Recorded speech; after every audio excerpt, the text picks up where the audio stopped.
nós somos habitação do Espírito Santo de Deus. Se nós somos habitação, nós sabemos o que é um lar. Se nós somos habitação, o nosso lar começa dentro de nós. Nossa casa não pode ser casa, tem que ser um lar. Ser casa é muito vazio, né? Muito vago.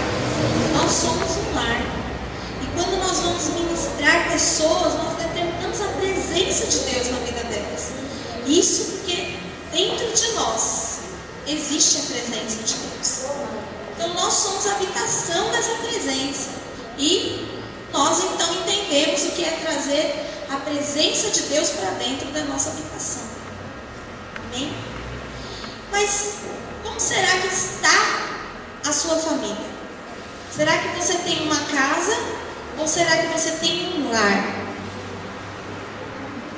Como será que estão os seus filhos? Como será que está o seu cônjuge? Eu gostaria, o texto padrão deste seminário é Malaquias 4:6, que diz assim: e ele converterá o coração dos pais aos filhos, e o coração dos filhos aos seus pais, para que eu não venha e fira a terra com maldição. Então os corações precisam estar convertidos. Coração convertido é coração liberto, coração sarado, coração livre. Isso é um coração convertido. E para que não chegue maldição na minha casa, o meu coração precisa estar convertido. Então coloque a mão aí no seu coração e diga: coração, converta-se. Hoje chegou o seu dia. Em nome de Jesus, amém? Lá em Jonas, no capítulo 3, esse eu gostaria que você abrisse. Jonas, capítulo 3.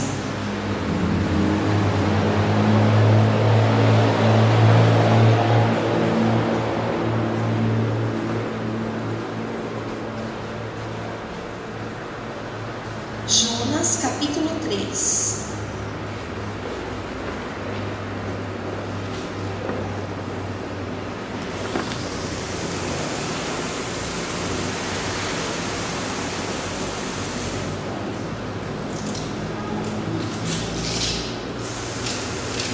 O Alan está aqui do lado, leio.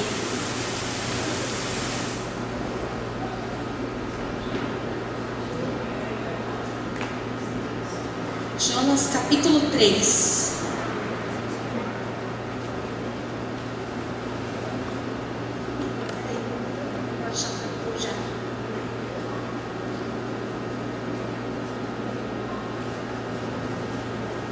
Esses irmãos.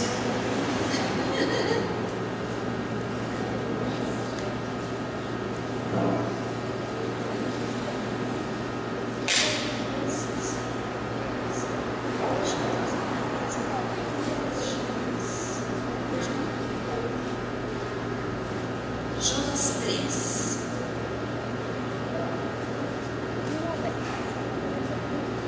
E veio a palavra do Senhor segunda vez a Jonas, dizendo: levanta-te e vai à grande cidade de Nínive e prega contra ele a pregação que eu te disse. E levantou-se Jonas e foi a Nínive, segundo a palavra do Senhor. Era, pois, Nínive uma grande cidade de 3 dias de caminho. E começou Jonas a entrar pela cidade de caminho um dia, e pregava, dizia: ainda 40 dias, e Nínive será subvertida. E os homens de Nínive creram em Deus, e proclamaram um jejum, e vestiram-se de panos de saco, desde o maior até o menor, porque esta palavra chegou ao rei de Nínive. E levantou-se do seu trono, e tirou de si as suas vestes, e cobriu-se de pano de saco, e assentou-se sobre a cinza, e fez uma proclamação que se divulgou em Nínive, por mandamento do do rei e dos seus grandes, dizendo: nem homens, nem animais, nem bois, nem ovelhas, porém, provém coisa alguma, nem se lhe dê pasto, nem bebam água, mas os homens e os animais estarão cobertos de pano de saco e clamarão fortemente a Deus, e se converterão cada um do seu mau caminho e da violência que há nas suas mãos. Quem sabe se voltará a Deus e se arrependerá e se apartará do furor da sua ira, de sorte que não pareçamos. E Deus viu as obras deles, como se converteram do seu mau caminho, e Deus se arrependeu do mal que tinha dito-lhes lhes faria, e não o fez. Amém. Esse capítulo me chamou muita atenção, principalmente pelo versículo 5. Porque aqui em Jonas, Jonas 3, Jonas já estava na terra de Nínive. E ele chegou lá já descascando, Deus não está se agradando do que vocês estão fazendo. Deus não está se agradando de tudo como está procedendo aqui nessa cidade. E aí, no versículo 5, logo no finalzinho, está escrito assim: e vestiram-se de pano de saco, desde o maior até o menor. Eles jejuaram do menor ao maior. E algumas mães, principalmente, algumas famílias, têm o hábito de buscar a presença de Deus. Eu vou buscar a presença de Deus sozinha. Tudo que eu vou fazer sozinho. E aqui em Nínive, eles, quando reconheceram que a maldição já estava dentro da cidade, que eles seriam destruídos, ou seja, quando o calo apertou, aí bora todo mundo jejuar, do maior ao menor. Imagina uma criança de colo jejuando. Foi isso que aconteceu. Uma criança de colo jejuando ao Senhor, vestido de pano de saco. Porque senão ele ia morrer também, ia ser destruído do mesmo jeito, do menor ao maior. Então, o temor do Senhor recaiu sobre as famílias daquele lugar. E foi algo tão forte este temor, foi algo tão forte o que eles fizeram, que chamou a atenção de Deus. E aí no versículo 10 fala que Deus viu o que eles tinham feito e se arrependeu do mal que ia fazer. E Deus decidiu não feri-los mais, porque do menor ao maior entraram em sintonia com a presença de Deus. Então, durante todo este seminário, nós vamos ministrar, mas você sabe que sua casa precisa. E você sabe que todos precisam, do menor ao maior.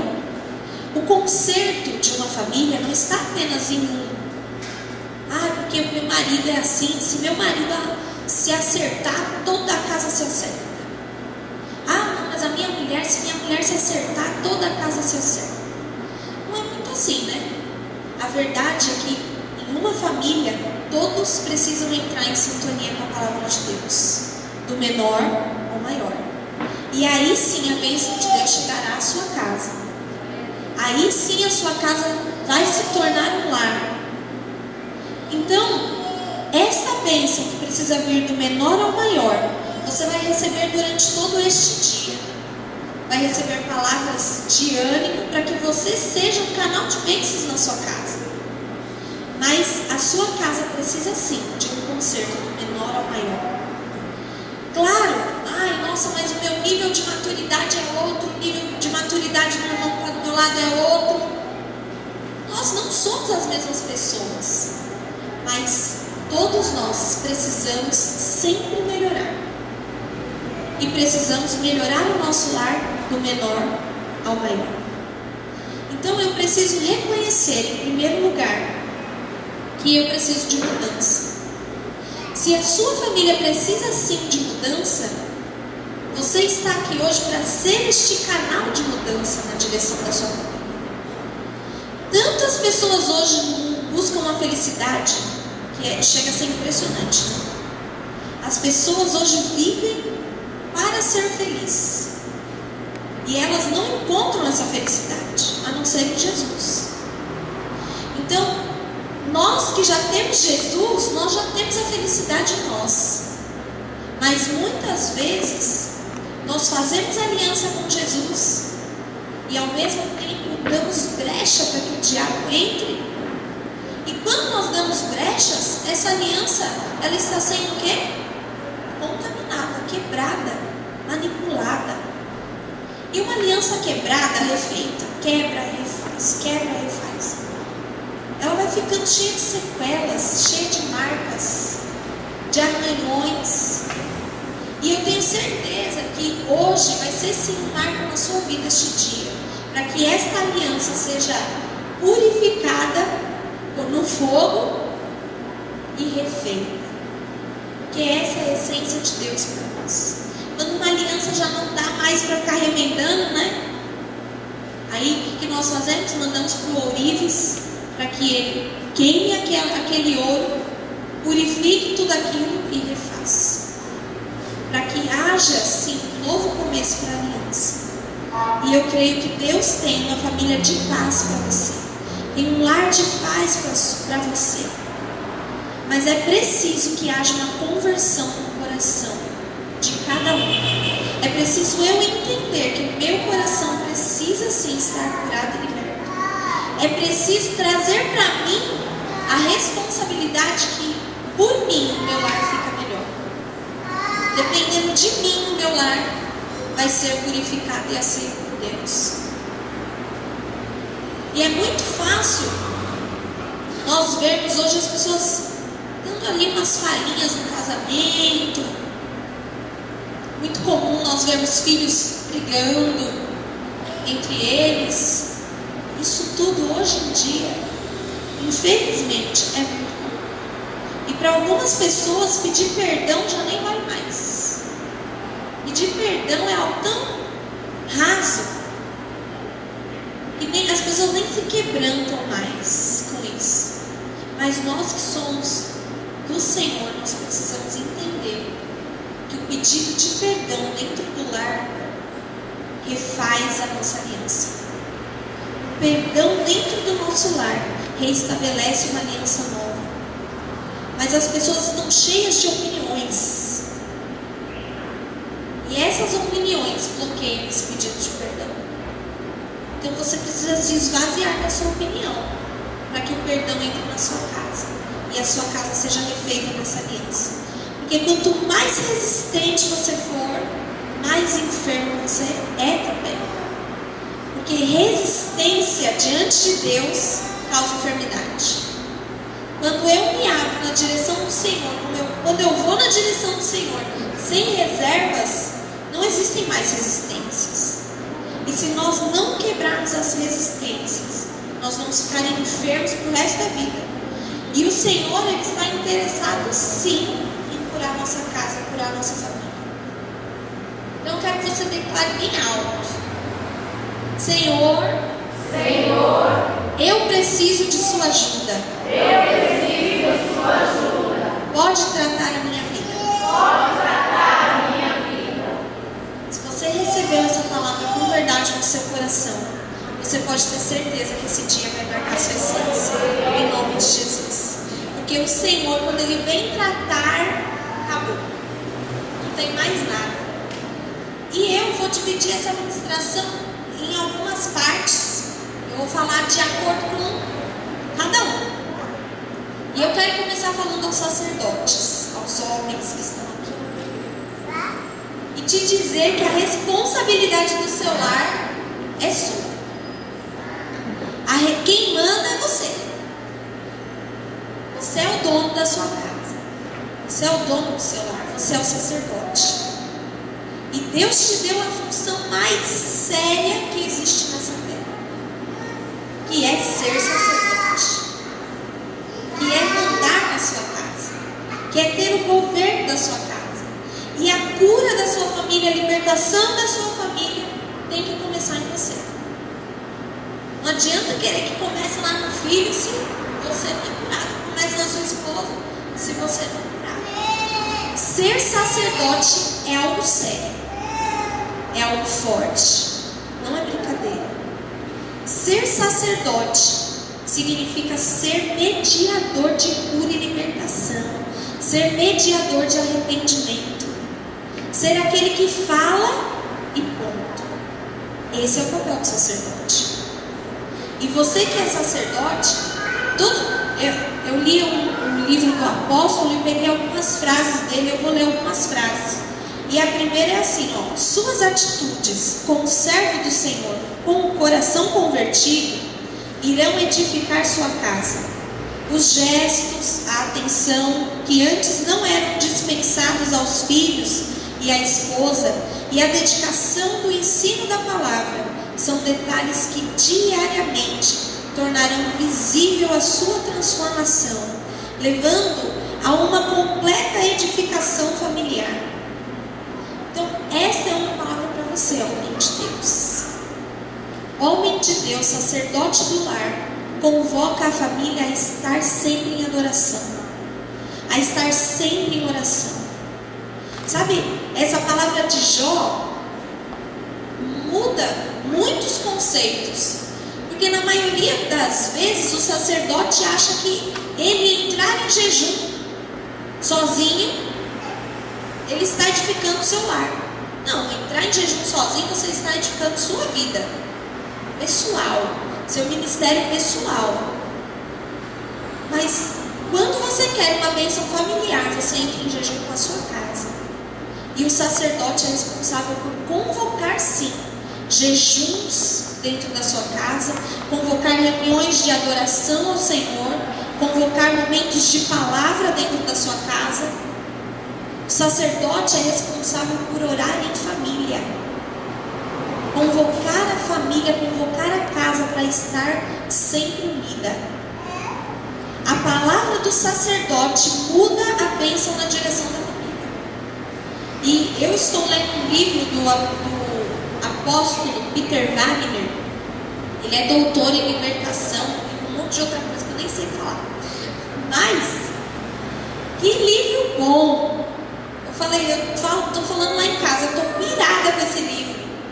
Tanto que eu ainda não terminei de ler, porque eu começo a pegar ele lá, já era para eu ter terminado esse livro faz tempo. Mas eu leio um capítulo, eu acho muito bom, aí eu vou atrás do meu pai e falo: pai, olha o que está escrito aqui. Aí eu leio o capítulo todo de novo para ele. Aí meu pai vai embora, aí eu vou na minha mãe: olha o que esse homem escreveu. Aí leio tudo de novo para ela. E aí vai indo. Então eu fico andando, lendo em voz alta pela casa. Eles estão fazendo as coisas, eu estou atrás deles lendo o livro.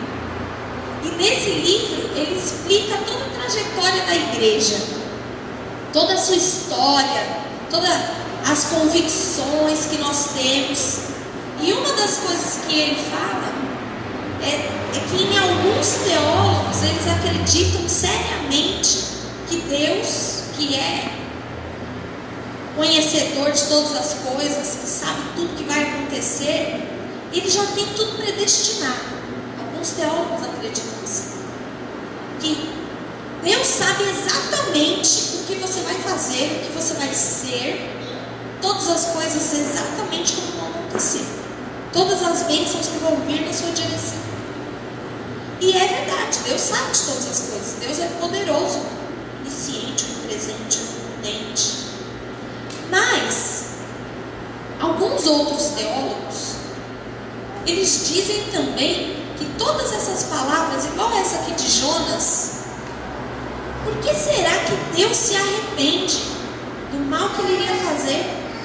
Por que será que Deus decide se vai te abençoar ou não, dependendo de uma atitude sua? Isso porque Deus, ele quer ver você agir. Deus te deu um livre-arbítrio para que você tome suas escolhas, para que você decida as coisas que você vai fazer. E essas atitudes definem sim se a bênção de Deus vai chegar ou não. Então, ainda que Deus já tenha predestinado uma bênção na sua direção, Você é o único capaz de receber essa bênção? Não. Você é aquele que escolhe se você vai viver nela ou não. E o sacerdote, a função de sacerdote no lar é fazer acontecer na direção da família.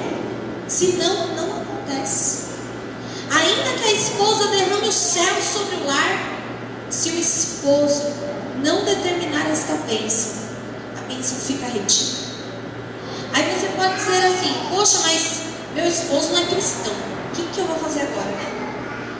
Aí a Bíblia diz que no caso do esposo não ser cristão, a mulher sábia vence o marido, sem palavras. Então, continue orando na direção do seu esposo para que ele chegue a ser um homem de Deus também.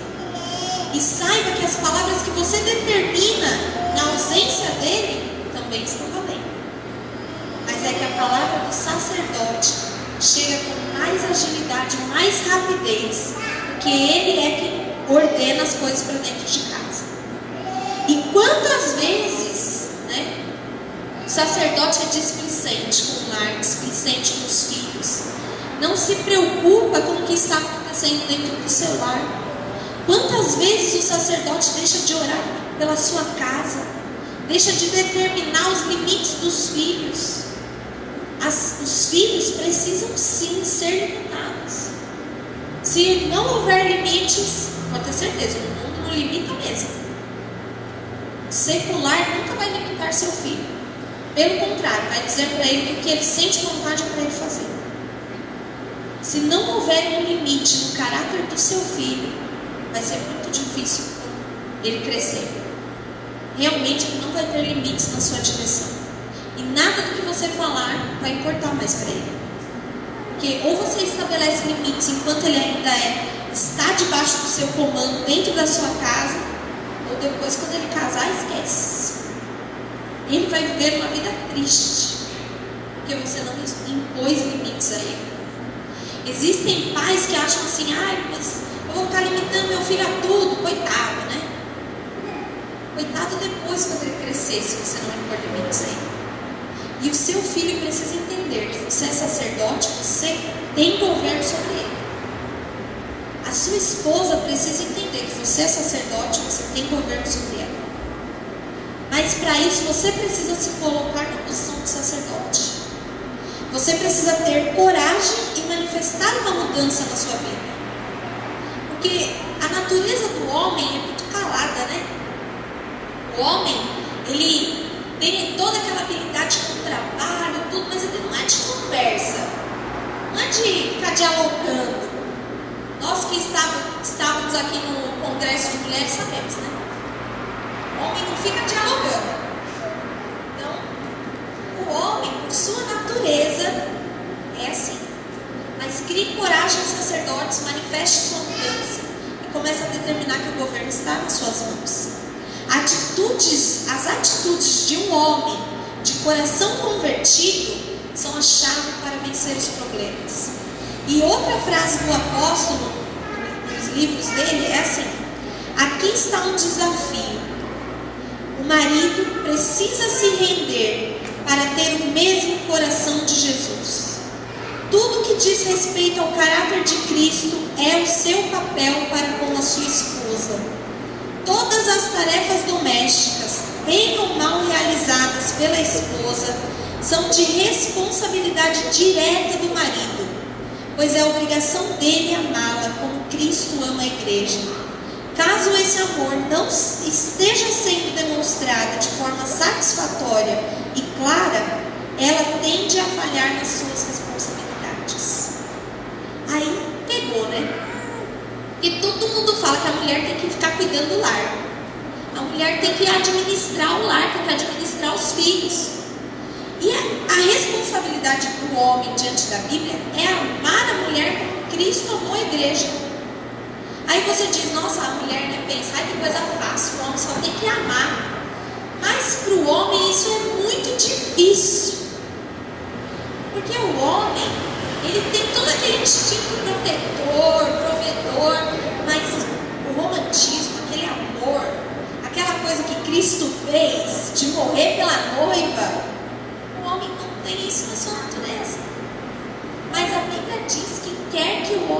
seja assim.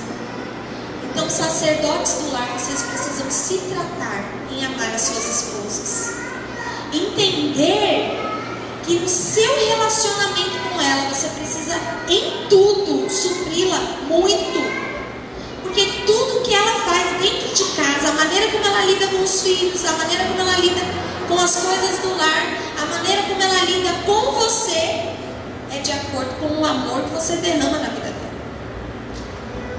Tudo é de acordo com as suas atitudes. Você, como sacerdote do seu lar, precisa amar a sua esposa como Cristo amou a igreja. Se você cumprir esta palavra, até os seus filhos serão curados. Porque esse amor é desatado na vida deles, automaticamente. Então o papel do sacerdote é sim, amar a mulher como Cristo amou a igreja. E respeitar as suas funções. Imagina, né? O marido chega lá no final do dia, a esposa está toda baranga, toda descabelada, toda doida. E tem homem que chega e fala, deixa eu ir embora de novo, né? Jesus, o que aconteceu nessa casa? Aí os filhos tudo remelento, aquela coisa linda, né? Calma, sacerdote, calma. Tenha paciência, porque o dia dela foi no mínimo agitado. Não adianta chegar cobrando um negócio que você nem viu o que aconteceu. Como Cristo é uma igreja. Você já imaginou como a gente chega diante de Deus? Como a gente não chega diante de Jesus? Cheio de pereba, né? Cheio de cacareco. Jesus, com muito amor, vai o quê? Limpando, tratando, cuidando, sarando, libertando. Então, sacerdote, essa é a sua função para dentro do seu lar. Se sua casa está perebinha, começa a limpar com zelo, com amor, cuidado, como Cristo amou a igreja. Ame a sua esposa e as coisas vão acontecer automaticamente. Como sacerdote, você precisa demonstrar a sua cobertura. Você precisa, primeiro, defender a sua esposa fisicamente. Aí como isso, né? Quer dizer, agora eu entendi, defender minha esposa fisicamente. Não olha pra ela não, senão você vai ver. Vai ser agora, né? Aí já vai, olha pra minha esposa diferente, ó. É pra defender minha esposa fisicamente. Não é isso. Defender a esposa fisicamente significa também sustentar a sua casa, sustentar os seus filhos. Você é o alicerce, você é a base, você é o sustento. E isso no físico. Você precisa sim ser o homem que traz alimento para dentro de casa. Essa é a responsabilidade do sacerdote. Proteger a esposa é isso, é sustentar. Sustentar os filhos. Sustentar os seus filhos na escola, né? Manter eles lá firmes, estudando. Emocionalmente, manter os seus filhos emocionalmente tratados, curados. Você precisa ser o sustento fraternal dos seus filhos. Imagina um filho que não reconhece paternidade, não reconhece quem Deus é. Porque quando nós falamos, Pai nosso que estás no céu, o que é um pai? O filho só entende isso, a figura de Deus, quando ele tem um pai que realmente é a figura de Deus. Com um pai que tem as características de Cristo, aí eu entendo quem é Pai nosso que estás no céu. Senão não tem como. Paternidade é algo tão sério, tão forte, que Deus escolheu essa postura para Ele, de ser nossos pais, de ser nosso Pai celestial. Então, ser sacerdote, ser pai, traz sustento, traz força, traz a firmeza que o lar precisa. Defender a esposa de agressões verbais e de agressões externas, isso é defender a esposa fisicamente também. Eu preciso proteger a minha esposa de não ser eu o agressor verbal na vida dela e de não deixar ninguém agredir ela também. Quantos maridos xingam a esposa? Monte. Quantas pessoas xingam a sua esposa e você não defende, né? Piorou. você precisa sim ser a defesa física da sua esposa. A grosseria enfraquece geral o relacionamento. Acaba com o relacionamento de mar. Grosseria não é amar a noiva como Cristo amou a igreja. Não é amar a esposa do mesmo jeito que Cristo nos ama. Aí a segunda coisa, para eu mostrar minha cobertura, defender minha esposa fisicamente, apoiar a minha esposa emocionalmente. Tem um monte de mulher que chega, né, e fala: fiquei tão triste com tal coisa que me aconteceu. E o marido, nem tchum, deixa pra lá. Sacerdote, você é responsável pela cura no seu lar. E a mulher, vou lembrar aqui as mulheres. Todas vocês estiveram no nosso congresso de mulheres? Todas? Levanta a mão, todas. Aí, todas foram então. Todas vocês lembram. O que acontece aqui? Eu sei, sacerdotes, que vocês ouviram do nosso congresso que vocês têm uma caixinha chamada caixinha do nada, que eu já descobri que a mulherada saiu contando para vocês. E mulheres, lembrem-se que eu falei que vocês precisam ter calma, que eles são sim a caixinha do nada. Mas uma mulher de mente brilhante transforma a mente do marido numa mente extraordinária. Pronto, problema resolvido, né? Tudo bem que vocês acham, sacerdotes, que a gente detonou vocês, mas a gente não detonou vocês. A gente também disse para elas não ficarem achando que a memória de vocês é a mesma delas e que elas podem chegar em vocês contando tudo de uma vez, porque vocês não vão guardar. Porque, vamos falar a verdade, se manifestem os sacerdotes que concordam comigo, tá bom? Que a mulher quando vem contar alguma coisa, ela fala assim: amor, vamos no mercado que a gente precisa pagar a conta de luz. Ah, você sabia que fulano morreu? Fulano quando morreu? Encontrei fulano. Ela nunca termina um assunto. Tô certa ou tô errada? Tô certa? Pois é, eu sei. É verdade. Elas nunca terminam um assunto e acham que o sacerdote vai saber tudo que elas precisam. Aí está um grande problema. Mas, sacerdote, ame a sua esposa como Cristo amou a igreja. Você imagina Jesus? É porque Jesus ele se dá muito bem nessa situação, porque ele sabe o que a gente está pensando, né? Aí Jesus não precisa ficar te perguntando toda hora: o que você queria mesmo? Mas o sacerdote vai precisar, porque ele não é onisciente. Mas, como sacerdote, cure sua esposa, liberte sua esposa, porque ela, na cabeça dela, guarda tudo o que aconteceu o dia todo e mantém aquilo dentro do coração. Se foi lembrança ruim, então está lá dentro. E aí você, como sacerdote, tem a função de, antes de acabar o dia, curar a sua esposa, liberar ela daquilo que ela ficou guardando o dia todo. Por isso que a mulher tem uma extrema necessidade de conversar. E quando o sacerdote ouve, ele libera a cura. Então tenham paciência, escutem, porque vocês são liberadores de cura, liberadores de libertação. E além disso, tem mulheres que sonham muito, e é muito bom sonhar. E tem maridos que bloqueiam esse sonho. A mulher chega e fala assim: eu tô com um sonho aí, vou estudar, fazer uma pós-graduação. Aí vem e fala: vai estudar pra quê? Tanta coisa pra você fazer, você vai estudar isso aí? Ixi, aquilo frustra uma mulher de um jeito, sacerdote, você não tem noção. Então, sacerdote, não frustre a sua esposa. Deixe ela fazer, incentive-a. Tudo que ela quiser fazer, que seja bom, incentive-a a fazer. Incentive a sua esposa a sonhar, porque se ela for uma sonhadora, o seu lar vai caminhar na bênção. E a cura das emoções, elas principalmente acontecem com palavras de harmonia, palavras de carinho, palavras de amor.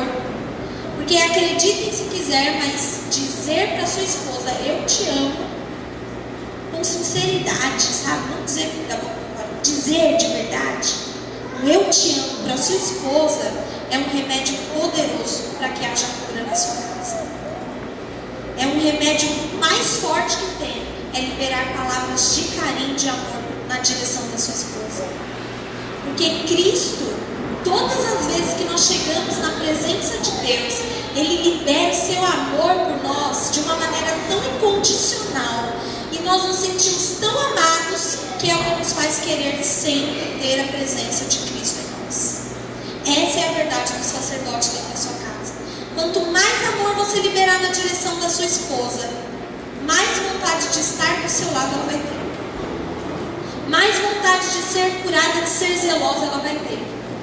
E a terceira coisa para manter a sua cobertura é apoiando a sua esposa espiritualmente. Porque buscar a presença de Deus na família, como eu disse, é extremamente necessário. E você, como sacerdote, faça sempre isso.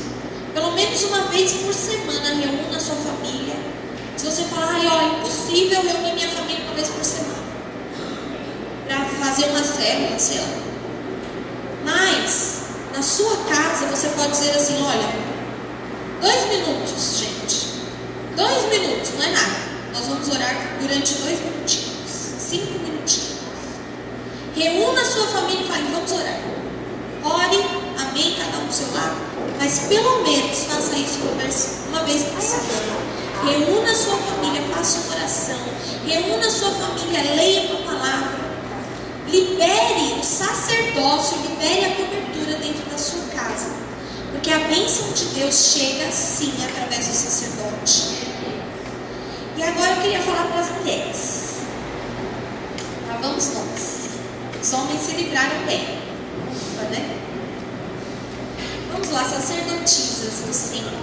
Sacerdotisas do altar. Submissão. Uma palavrinha difícil, né? De lidar.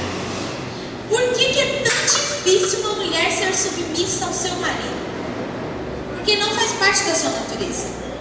Quando Deus criou Eva, Ele não criou Eva para ser submissa. Mas 1 minuto que Eva ficou sem Adão, ela errou e levou todo o resto a errar também. 1 minutinho sem Adão, ó a catástrofe que essa mulher trouxe para nossas vidas. Todo mundo que vai ter filho grita, né? O pecado chegou a nós, os sacerdotes têm que trabalhar por causa de ter ficado sem dar cobertura, viu? Vocês ficam pensando que a culpa é da mulher? Não deu cobertura direito, não exerceu o sacerdócio, colega? Vai trabalhar agora. Foi tipo isso que Jesus fez, né? Então, na natureza da mulher não está submissão. Por isso que Eva não ficou 1 minuto sem Adão, errou. E aí, quando Deus vai lá, chama eles, né?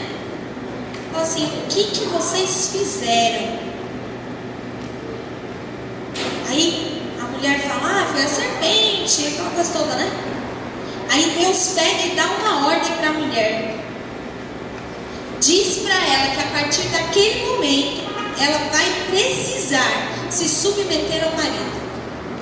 Porque se ela quiser viver em santidade, se ela quiser ter a presença de Deus, ela precisa se submeter ao marido. Porque sem a submissão ao marido, ela vai ouvir a serpente. Sem a submissão ao marido, é muito fácil em dar brecha e a entrar maldição dentro do lar. Então, se você, mulher, quer ter a bênção de Deus sobre a sua casa, se submeta. Aí, como eu disse, né? Mas meu marido não é evangélico, meu marido não crê em Deus, meu marido é um homem perverso. Como o de Abigail, que minha mãe vive falando, né? Que era um homem terrível. Mesmo assim, a mulher se submete ao marido. Essa é lei, isso é lei dos céus. Essa é a legalidade que nos dá direito à bênção. Então, mulher, se você quer ser abençoada, se você quer ter uma família abençoada, você precisa obedecer à hierarquia de dentro da sua casa. O seu marido manda e você obedece. Bom, tem outra, não é? Né? Aí tem mulheres que falam, se submeter, né?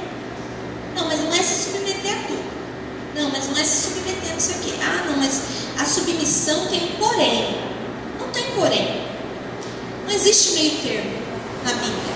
Submissão é respeito, é honra. Submissão é obediência. Então, é isso. Eu preciso obedecer, eu preciso respeitar e eu preciso honrar o meu esposo como sacerdote do meu lar. Essa é uma lei de Deus. A submissão, ela gera ordem. E a falta de submissão gera bagunça. Insubmissão é rebeldia. E rebeldia é pecado de feitiçaria. Imagina o que é ter uma mulher feiticeira dentro de casa. Imagina o que é ter alguém fazendo bruxaria dentro de casa. É a mesma coisa. Uma mulher insubmissa é tudo isso. E ela gera o mesmo nível de maldição. Ela gera o mesmo nível de tormento. E o Rubinho, né, e a Amanda, eles estão morando ali na Damasio, né? E ali no quintal deles, eles alugaram a casa para uma turma, né, de macumbeiros, mas eles faziam ali, era o centro mesmo, né? Era o terreiro. E a gente ficava orando, e todas as vezes que eles começavam a nos batuquir, os meninos iam lá, colocavam a mão na parede, começavam a repreender. Mas olha, foi duro. Nem sei quanto tempo eles ficaram lá, acho que poucos meses, né? Mas o tempo que eles ficaram lá foi muito difícil. Porque assim, chega a ser atordoante. É horrível. E os meninos falam que eles ouviam eles matando os bichos, os bichinhos gritando, e eles invocando as coisas lá. Eles falam que, nossa Deus, como alguém vive assim? E eles, debaixo de bênção na casa deles, mas só ali no quintal já foi perturbador. Imagina para quem tem uma mulher assim dentro de casa. Isso é insubmissão. Insubmissão é o mesmo nível de peso espiritual, é o mesmo nível de maldição espiritual, é o mesmo nível de destruição familiar. A insubmissão, ela é derramada aos filhos automaticamente e gera um lar inteiramente insubmisso, fora de ordem, um lar onde ninguém respeita ninguém, ninguém ama ninguém. E a mulher, por ter essa tendência a não se submeter, fica mais complicada ainda, exige mais ainda. Mas mulheres de Deus são submissas. Mulheres de Deus aceitam essa submissão e pronto, se submetem porque sabem que o seu sacerdote é sacerdote e pronto. O que ele fala é ordem e pronto. Mulheres, ser submissa é algo tão forte que até aquelas neuroses doidas que toda mulher, toda não, as mulheres, algumas têm, sabe, neurose assim de pega a mente da mulher, trabalha muito rápido, aí o marido demora para chegar em casa, pronto, tá me traindo. Ai, coitado do marido, ele tá lá trabalhando para trazer o sustento e a mulher já toda doida achando que o marido tá traindo ela. Porque ela vai criando coisas, fantasiando coisas na sua mente que são automáticas. E se a mulher não bloqueia a sua mente, brecha aberta, porta aberta, legalidade para o inferno. Porque é onde o diabo mais gosta de trabalhar é na mente, principalmente na mente da mulher, que é ágil, que é rápida. Aí é mais fácil trabalhar ainda. Tem mulheres que são tão neuróticas, tão doidas, que o marido chega e assim, lá, fuça a carteira, o marido para ver se tem alguma coisa, mexe nos bolsos para ver se tem alguma coisa, e aí vai indo, né? Vai indo. Misericórdia. Cada coisa doida que a gente vê que não está escrito. Aí eu vou chamar um homem aqui. Deixa eu ver. Vem cá, Fernando. Fernando, vem cá. Chega aqui, meu filho. Não vou te colocar no estreito. Por exemplo, aí o Fernando é meu irmão em Cristo, não é meu primo, não é nada, né? Só é meu irmão em Cristo. Aí eu chego, cumprimento o Fernando, abraço o Fernando, porque ele é meu irmão em Cristo. Aí a Andréia fala assim: larga meu marido. Larga o meu marido. É de Deus? Não. Misericórdia. Ele é meu irmão em Cristo e pronto. Isso é coisa de mulher doida, gente. Que acha que o marido vai ficar com qualquer uma, porque, oxi, o marido é seu e pronto. Confia nele. A confiança no esposo é o que demonstra que você realmente entendeu que ele é seu sacerdote. Porque você sabe, se ele é o seu sacerdote, e se ele se posicionou como sacerdote, ele te ama como Cristo na igreja, ele não vai te trocar por ninguém. Essas coisas do, o marido não pode cumprimentar ninguém na igreja, que é briga quando chegar em casa. O marido não pode olhar para o lado, está olhando para quem? O que você quer lá na freguesia do outro? Não, repreende isso. Em nome de Jesus, isso não é de Deus não. Você acha que Deus colocaria um sentimento desse no seu coração? De achar que seu esposo tudo está te traindo, tudo está olhando para outra pessoa? Não. Não é assim. Um lar cristão não é assim. Um confia no outro. Obrigada, pensando. E ainda que o seu marido esteja assim, olhando para outra. Aí não, marido, aí eu vou ter que falar. Aí eu vou ter que brigar com ele. Não. Briga não. Conquiste o seu marido. Porque se ele está olhando para o outro lado, é porque alguma coisa está de errado. Está faltando alguma coisa. Se ele está olhando para o lado, ele queria mais de você. Algum motivo deve ter. Se for motivo espiritual, na oração resolve. Pode ter certeza. Se ele estiver lá possuído e todo doido, não se preocupe. Ore que ele vai ser liberto. Mas isso é uma verdade. Se submeta ao seu marido sem ficar achando, não. Eu até me submeto a você, mas desse jeito não dá. Desse jeito aí você olha para todo mundo, você abraçando todo mundo, ficando com todo mundo. Calma. As coisas não são assim. Além disso, né? Meu Deus, como as mulheres são difíceis no relacionamento. Porque imagina só, você também fica olhando pro seu marido falando, você precisava ser igual fulano. Porque fulano trata bem a esposa dele, você não me trata bem.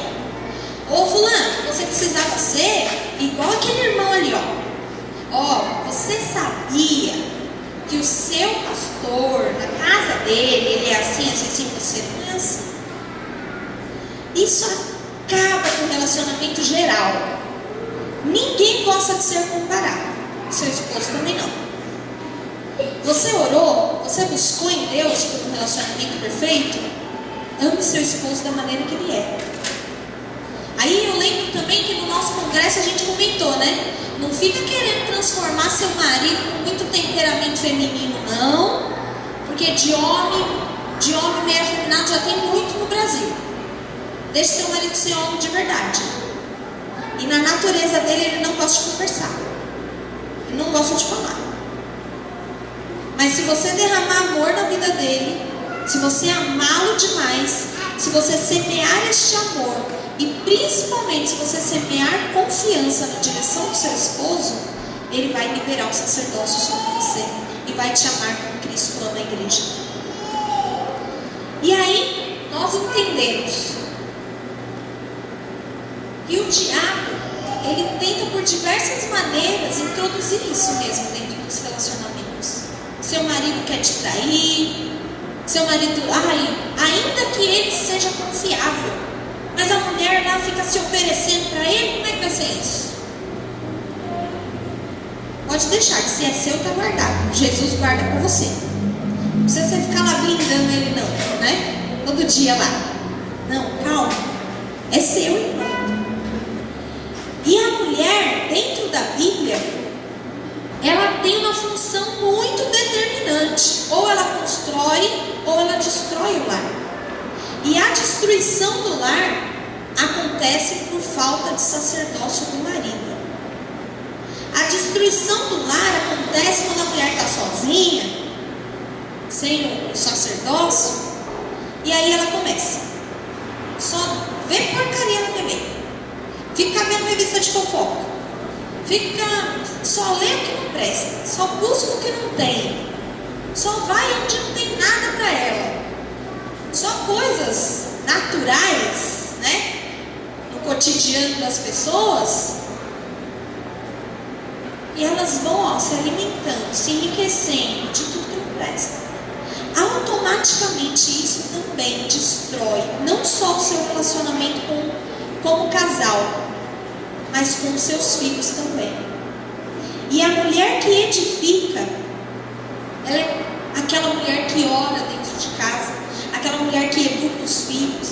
Porque muitas mulheres, elas pensam assim, né? Meu marido não me ajuda a educar meus filhos, eu tenho que fazer tudo sozinha nessa casa. Mano, é verdade. A responsabilidade de educar os filhos é muito sua, muito. A natureza do homem está em sustentar a casa, e a paternidade dele ele mostra com a presença. Pronto. Agora a educação, o caráter, a formação dos filhos é muito da mãe.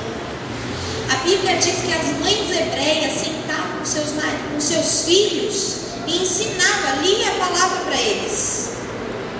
Ia educando os seus filhos de acordo com os fundamentos e os princípios da palavra de Deus. Aí eu tenho lá, graças a Deus, o exemplo da minha casa, da minha mãe. A minha mãe ora por mim todos os dias, ela põe a mão na minha cabeça. Todos os dias. Não tem, acho que um dia que ela ficou sem colocar a mão na minha cabeça. Em alguns momentos, quando o negócio é muito sério, meu pai vem e põe a mão na minha cabeça. Por que isso? Porque meu pai é sacerdote. Ele vai vir no final de tudo. Se o negócio não está acontecendo com a bênção da sua mãe, aí ele vem e olha, pá, né? Mas a bênção da minha mãe sempre resolve. Mas na maioria, né? Igual quando eu fiquei doente, foi o ano todo. Aí minha mãe vinha e orava todos os dias, e em determinados momentos, quando eu estava muito mal, meu pai vinha, determinava a bênção e já ficava melhor. Porque a voz do sacerdote dentro de casa é isso. É rápida. Acontece. E meu pai já tem ele mesmo, o caráter dele, de ser o último a falar, né? Então na minha casa funciona assim mesmo. Minha mãe é como as mães hebreias. Sentavam, educavam seus filhos, lidavam com eles. E minha mãe até hoje ela fala muito isso. Que mulheres que acham que o marido vai ajudar em tudo, esquece. Joga essa responsabilidade para você, porque daí você vai ser feliz. Porque o marido, o homem, ele não tem por natureza ficar cuidando dos detalhes, ficar lá educando os filhos, sentando com os filhos e falando para os filhos. Mas a mulher, na sua natureza, tem essa sensibilidade. Então a responsabilidade da mulher é muito forte dentro de um lar. Toda essa harmonia, todos os princípios bíblicos, tudo acontece de acordo com a mulher dentro de casa. Como a mulher se porta. A minha mãe, ela tem costume de sair orando, colocando mão em tudo que é cômodo da minha casa. Vai ungindo tudo. O que ela vê pela frente, ela unge, né? Ela conta até que quando a máquina de lavar dela estava funcionando, né? Ela tem uns glória em cima da máquina de lavar, a máquina voltou a funcionar. Tem umas coisas assim, né? Mulher que edifica a casa em todas as áreas. Pense você orando ali só no cantinho que você ora. Não, sai orando pela sua casa, proclamando a presença de Deus por cada canto, por cada cômodo. É assim que a presença de Deus entra dentro da sua família. Entra e transforma a sua casa em um lar. A mulher é responsável por edificar ou destruir. E para que haja essa edificação, você precisa entender 3 coisas. A primeira é compreender a submissão. Submissão é uma tecla que a gente vai bater sempre. Porque ser submissa é o mesmo que desprezar a aliança. A segunda coisa é viver na submissão. Porque não adianta só eu entender o que é submissão, mas não viver nela. Eu preciso viver na submissão. E não andar segundo a ética secular, né? A ética que o mundo nos oferece. Chega a qualquer hora em casa, faz o que quiser, a hora que quiser. As tarefas de casa são divididas, né? Hoje eu lavo louça, amanhã você lava roupa. Hoje o dia é meu, mas amanhã você vai ter que fazer tudo sozinha. A natureza do homem não é assim. O homem entende que ele trabalhando o dia todo já está bom, o suficiente. Aí você, como mulher, pode conquistar o seu marido trabalhando, pedindo auxílio aí. Ó, eu lavo louça, você pode secar para mim? Ó, eu vou lavar, você pode fazer tal coisa? Aos poucos você vai conquistando o seu marido. Mas não adianta chegar e dar as funções de tudo para ele, porque ele vai, além de se esquecer, por causa das caixinhas, ele vai se esquecer. Ele ainda vai ter um péssimo trabalho em fazer tudo, não vai fazer do seu jeito, porque o jeito dele é o jeito dele, e você ainda vai brigar reclamando com ele porque ele não fez do seu jeito. Então, não vai dar certo de jeito nenhum. Não faça mesmo, peça auxílio. E a submissão, viver na submissão, é isso. E aí, tem um terceiro passo, que é ensinar a submissão. Porque Paulo, ele diz às mulheres idosas que elas ensinem as mais novas. Graças a Deus, eu venho sendo ensinada há muito tempo, né? Minha mãe fala que quando eu casar, eu não vou ter problemas. Em nome de Jesus, não vou ter mesmo, né? Porque muita coisa eu sei sim, sei mesmo. Não é uma coisa bizarra, né? Maria solteira vai casar com panos cegos, né? Como cegos. Não. Vou casar sabendo exatamente qual é o papel de uma mulher cristã dentro do seu lar. Porque eu fui ensinada assim. Então, as mulheres mais velhas, as mães, precisam sim ensinar os seus filhos. Ensinar os seus filhos homens que eles são filhos, mas quando eles casarem eles são sacerdotes. Ensinar suas filhas mulheres que elas são filhas, mas quando elas casarem elas são sacerdotisas submissas ao sacerdote do seu lar. E isso vai fazer toda a diferença na vida dos seus filhos. Vai fazer toda a diferença quando eles tiverem que lidar com a vida mesmo no cotidiano.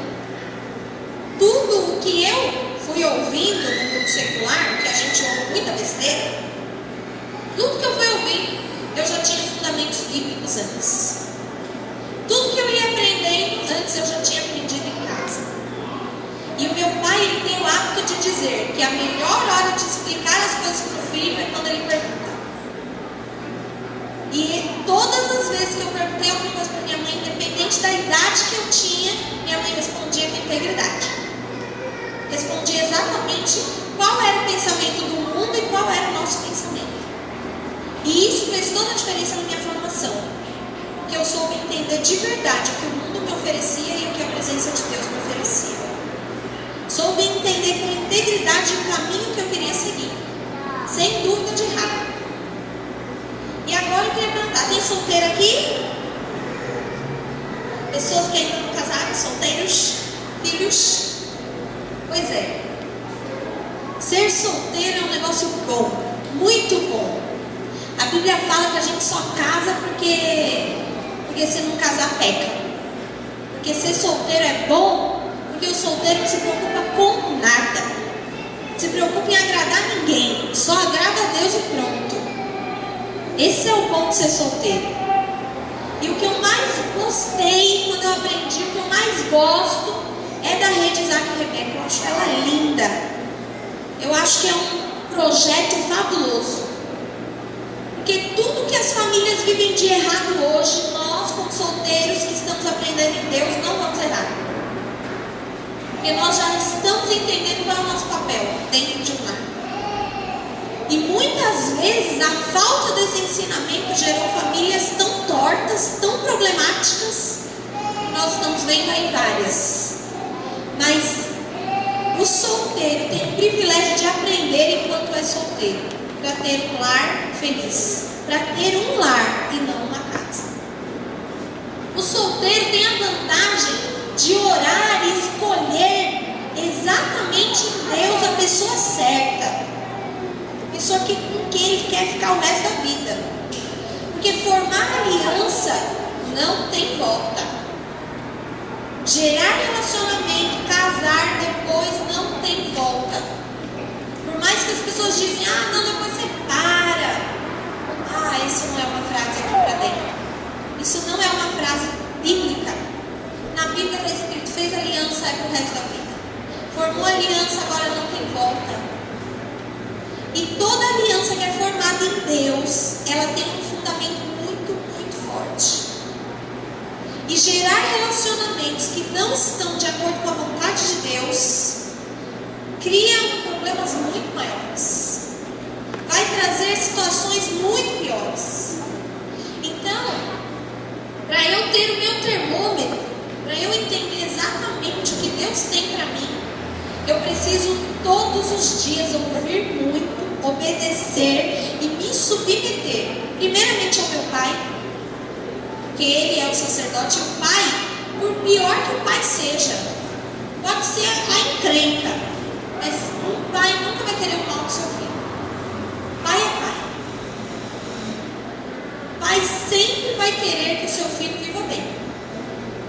Então você, como solteiro, como filho, precisa ouvir o seu pai, precisa entender, ouvir e acatar o que ele tem para dizer.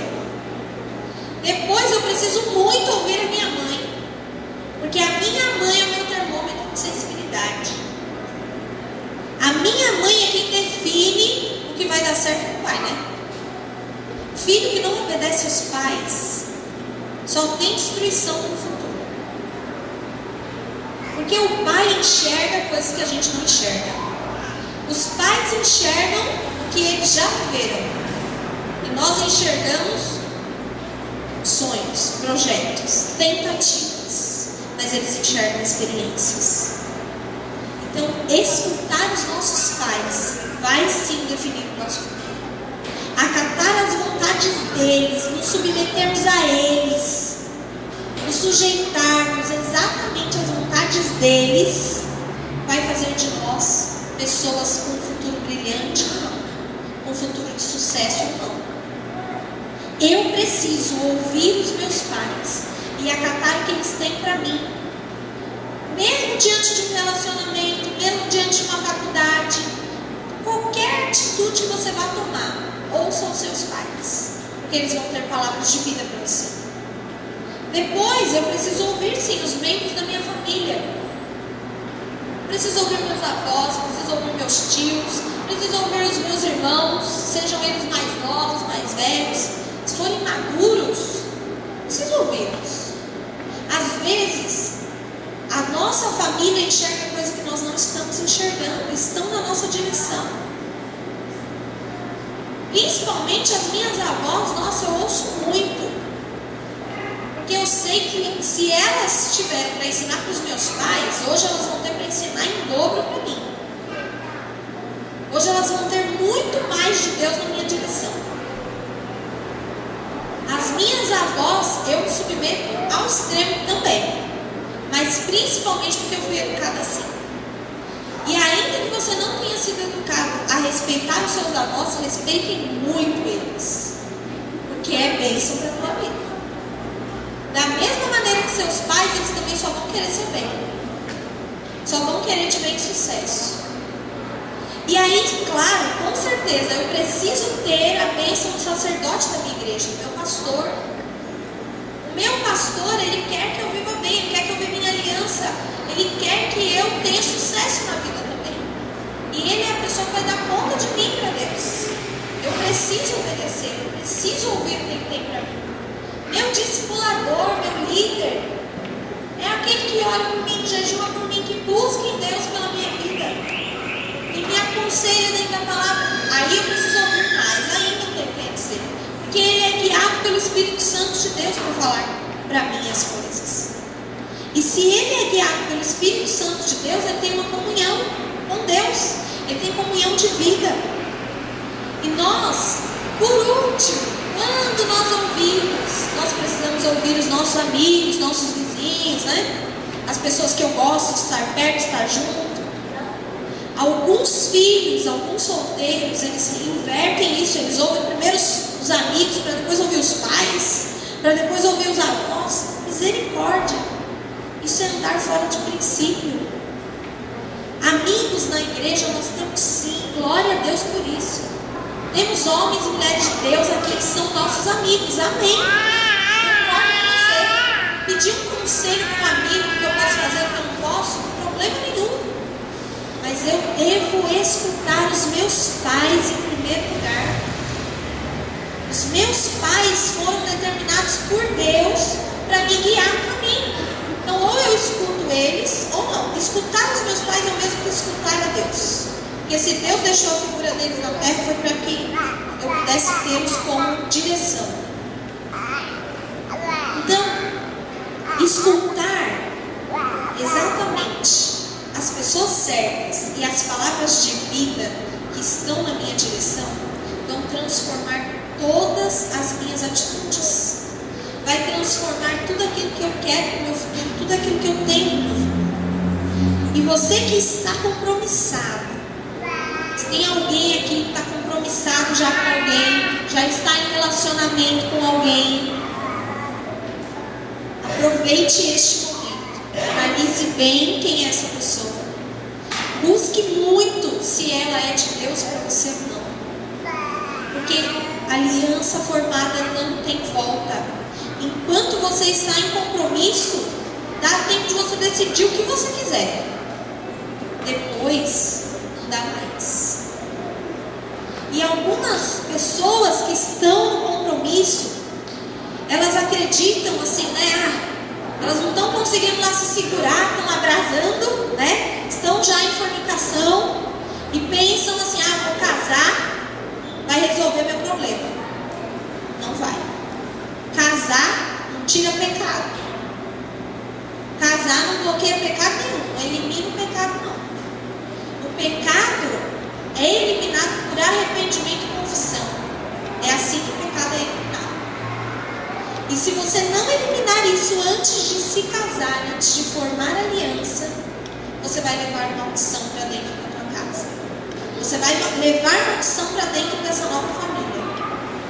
E isso é mais sério ainda, porque você vai ter o resto da vida, enquanto você não quebrar a maldição, ela vai te acompanhar. Todas as maldições precisam ser quebradas, os pecados precisam ser deixados. E você precisa se lembrar de que você mora ainda com seus pais. Independente do que você pense que é um relacionamento, não fica achando, não, hoje eu vou dormir na casa de fulano. Aí corre lá para casa do fulano, dorme lá. Hoje eu vou dormir na casa de ciclano. E você que é pai, não deixa não. Não deixa não, porque o negócio não é tão bom não, viu? Vou dormir com a minha amiga, né? Eita nós! Porque o pai, a filha já está tão acostumada a dormir na amiga, o filho no amigo. E para um dia falar assim, não, hoje eu vou dormir na casa do meu namorado, mas eu vou falar para minha amiga que eu vou dormir na minha amiga. Ela já tem tanto costume de dormir na amiga que não vai ter nem problema. Problema nenhum. Ou então hoje eu vou dormir na minha amiga. Mas antes de dormir a gente vai sair, né? Mas a minha mãe, eu tô dormindo na casa da minha amiga. Filhos precisam de limites. Porque eles não vão se colocar limites. E nem o mundo vai colocar limites neles. Eles precisam ser limitados. Senão as coisas vão... É automático, é muito fácil isso acontecer. Um filho querer errar, fácil.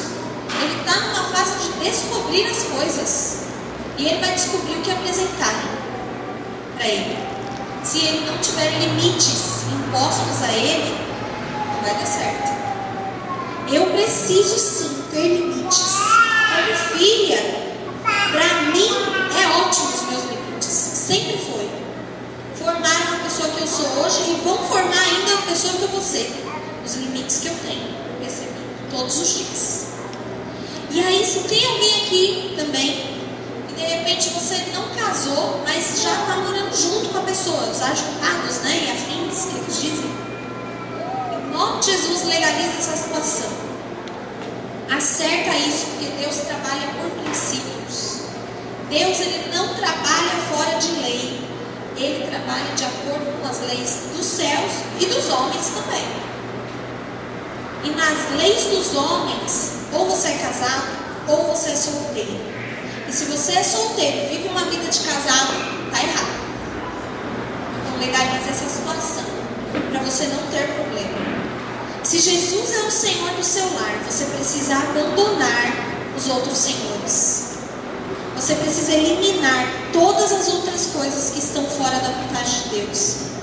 O que você tem deixado em seu coração e que sequelas do passado influenciam a sua vida? Algumas pessoas aqui, a maioria das pessoas entraram na igreja e já estavam casadas, não é? E a maioria ainda já tinham namorado várias pessoas ou algumas pessoas antes de se casar. E todos esses relacionamentos que você teve antes do seu casamento, infelizmente, eles deixaram sequelas em você. Você pode até pensar assim, que isso? Eu nem lembro da pessoa que eu namorei antes da minha esposa. Eu nem lembro da pessoa que eu namorei antes do meu esposo. Você lembra sim. E se você lembra, é porque você tem sequelas desse relacionamento. Se eu ficar andando muito com uma pessoa, eu vou falar do jeito que ela fala, eu vou andar do jeito que ela anda, eu vou ter as mesmas atitudes que ela tem. E o grande problema nos relacionamentos hoje, nas famílias hoje, é que todas essas sequelas se juntam e vão para o casamento. Tudo aquilo que veio de relacionamentos anteriores vai se juntando, vai ficando. E na primeira briga, na primeira discussãozinha boba, de nada, a primeira frase que se escuta né? Com o outro você não ia falar assim. O outro não ia fazer isso com você. Você preferia estar com o outro. O outro que eu conheci, né? E aí vai. Tudo isso é falta de cura. Tudo isso são sequelas que estão sim guardadas dentro de você. E se você quer ter um lar de bênção, você precisa abandonar essas sequelas. Ainda que essas palavras nunca tenham sido lançadas, né? Você preferia estar com o outro. Ainda assim, se em algum momento você pensou que sem o seu esposo ia ser melhor, e sem a sua esposa você ia estar melhor, tudo isso é sequela, tudo isso é semente de Satanás para ficar enchendo nossa cabeça. Não é da vontade de Deus que uma aliança seja quebrada. Então, a função do homem, do sacerdote, é ser fiel a essa aliança e lutar para que ela seja sólida. Independente do nível, do seu nível espiritual, do seu nível de maturidade, independente disso, os sintomas de crise em alguns lares acontecem muito forte. E as pessoas pensam que o divórcio acontece só ali na frente do juiz, né? Está divorciado, acabou. Muitas vezes as pessoas vivem divorciadas dentro do seu próprio lar. Estando ali com o seu marido, ali em família, mas já está divorciado. Porque o divórcio, ele é uma separação. Se você, por diversas maneiras, tenta separar o seu marido das suas atitudes, separar a sua mulher das suas atitudes, separar tudo que você gostaria de ser de quem você é com ele, tudo isso já é divórcio. Tudo isso já é separação. E tudo isso é semente do diabo para afastar mesmo. E o diabo, ele lança pensamentos, sentimentos de que na casa do outro é melhor. Não vou nem voltar para minha casa, que essa casa aqui está tão boa. E os filhos pensam, poxa, meu pai e minha mãe não são assim, eu vou ficar nessa casa aqui, ó. Posso dormir aqui hoje? O pai, o marido, a esposa está lá trabalhando, pelo amor de Deus, eu quero ir para minha casa hoje. Não dá. Quer chegar. Eu já sei que vai estar aquela bagunça, tudo isso já é divórcio, tudo isso já é separação. E nenhuma paixão externa pode ser maior e melhor que a aliança. Mantenha o seu casamento nos princípios do céu. Eu gostaria que você já se levantasse, que nós vamos orar. E você vai colocar as mãos aí na sua cabeça e você vai reconhecer em você o que ficou de sequela, o que você precisa mudar. Ninguém vai aí colocar a mão na sua cabeça, não.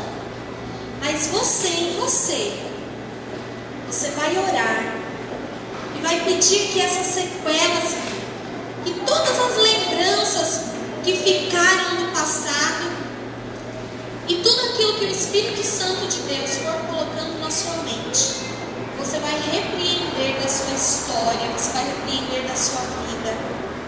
Porque em nome de Jesus, você vai ter um lar de bênção. E esses papéis, o papel do sacerdote no lar, o papel da mulher, da sacerdotisa no lar, o seu papel como filho no lar, você que é solteiro, que vai constituir família, o seu papel vai sim ser firmado, ser fortalecido, ser estabelecido em Deus hoje, em nome de Jesus. Então comece a orar e se esvaziar, se transformar aí dentro de você. O irmão Edivaldo vai soltar o som e você já vai se ministrando, vai se tratando em você, porque você sabe todas as coisas que você vive no seu lar hoje. Você sabe tudo que precisa mudar no seu lar hoje. E essa mudança começa em você. Começa a lembrar as sequelas de maldição que existem em você. Quantas batalhas, quantos alvos que eu perdi, escolhas erradas, caminhos opostos, quantas vezes fizeram-me cair. Mas eu peço por mais uma chance, só mais uma chance. Deus está te dando essa chance hoje. Por mais uma chance. Todas as escolhas erradas, todas as palavras que foram lançadas dentro da sua casa, fora do momento, Eu não vou todas as palavras que foram lançadas com rancor,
removendo as manchas da culpa. Graças a receba da graça. Graça, receba da graça. A graça absolve o culpado e rasga a sentença. Adota o abandonado, faz dele seu filho. Graça, receba da graça.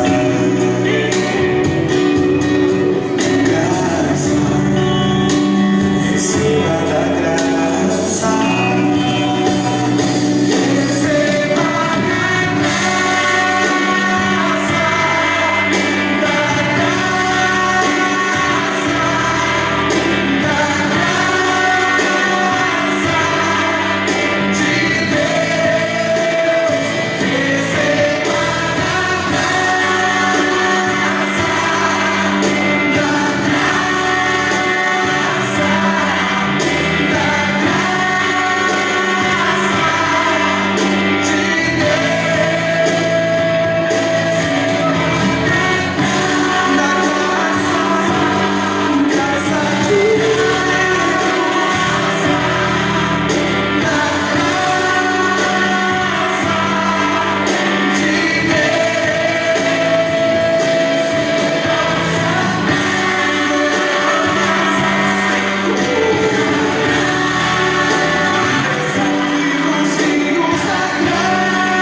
Deixa ele te lavar.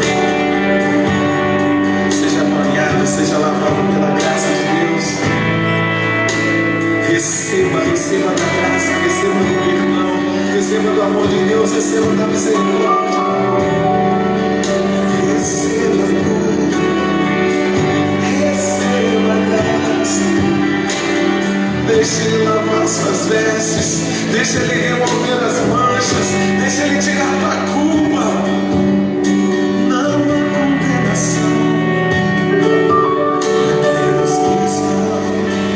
Cristo Jesus, graça, graça, graça,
graça de Deus, ela vem sim sobre nós para remover toda a culpa em nome de Jesus. Porque você pode ter certeza, a aliança da sua família começa por você. Mas tudo que é passado, ficou no passado. Porque essas sequelas hoje, em nome de Jesus, foram eliminadas da sua vida, para a glória de Deus. E a graça do Senhor veio sim para eliminar todo vestígio